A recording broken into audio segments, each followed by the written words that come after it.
Nyimbo ya Diamond Platinum, nguli wa muziki wa bongo flava, Diamond Platinum inazidi kufanya vizuri right now katika mataifa mbali mbali. Hii ni baada ya ngoma yake ya Happy kutoka siku ya juzi, mpaka siku ya leo ina kama siku 3, lakini ukiingia katika mitandao ya kijamii kila sehemu hii ngoma ina trendi. Kuanzia Instagram, kila ukiscroll, ukishusha picha, ukipandisha picha, utasikia tu kila mmoja ametumia hii nyimbo ya Happy katika kuposti picha au either video yake. Hii inaonyesha ni kiasi gani ngoma hiyo inapendwa sana na watu. Lakini pia issue nyingine ambayo imekuwa ikitrend zaidi ni kofia. Kofia pamoja na wigi ambayo alitumia katika hiyo nyimbo yake ya Happy.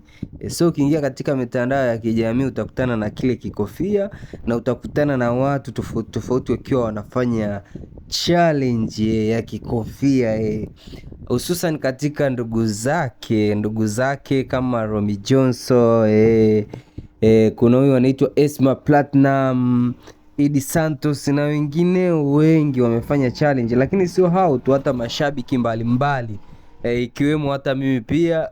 Mimi ni huyo hapo, kama unavyoniona pia nimefanikiwa kufanya hiyo challenge, na pia hiyo challenge ilikuwa accepted, ilikuwa accepted na Wasafi wakaiposti. So unaona ni kiasi gani ngoma ya Diamond Happy ina nguvu sana, na haikuishia tu hapo. Pia nilipata nafasi ya kusikiliza interview ya Estukizi ambayo alifanya na Elmando wa Bongo 5.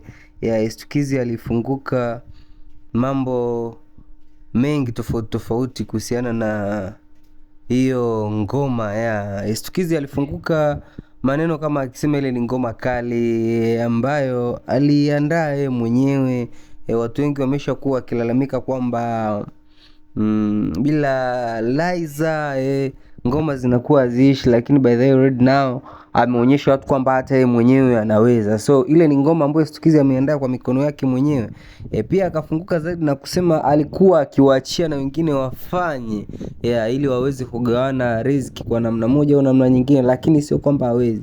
Pia akahitaja kama ngoma kama Sasampa pia alifanya kwa mikono yake mwenyewe. Akahitaja ngoma kama ya msanii wa Rayvanny, ngoma mpya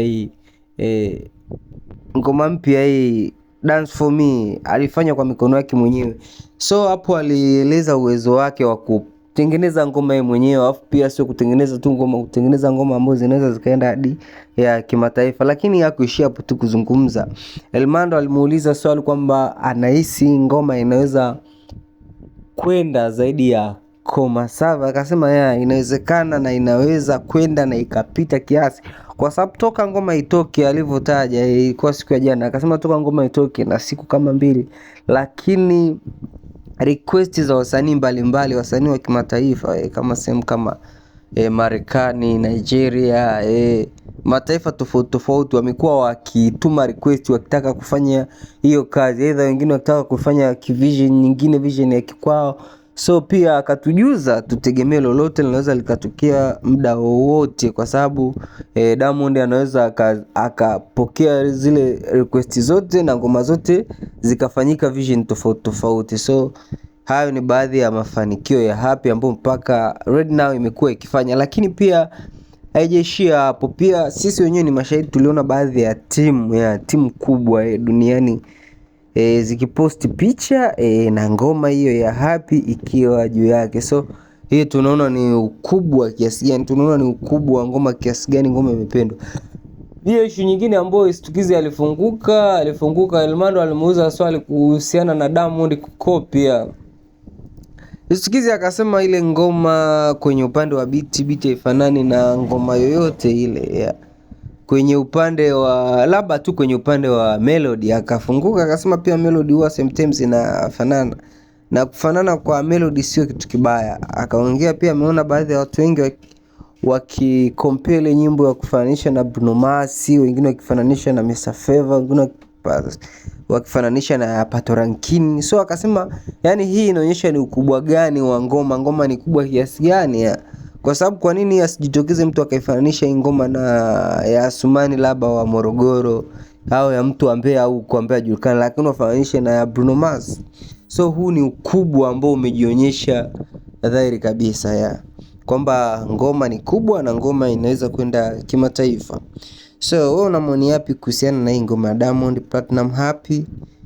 Una maoni yapi kuhusiana na hii ngoma? Je, wewe unaona inaweza ikaenda ikakoma sawa au unaona tu itakuwa ya kawaida, ni ya muda tu? So drop maoni yako mimi hapo chini kwenye sehemu ya comment section. So like, comment pamoja na kusubscribe katika channel yetu ya Msangi Technology. Asante sana, bye bye, next time.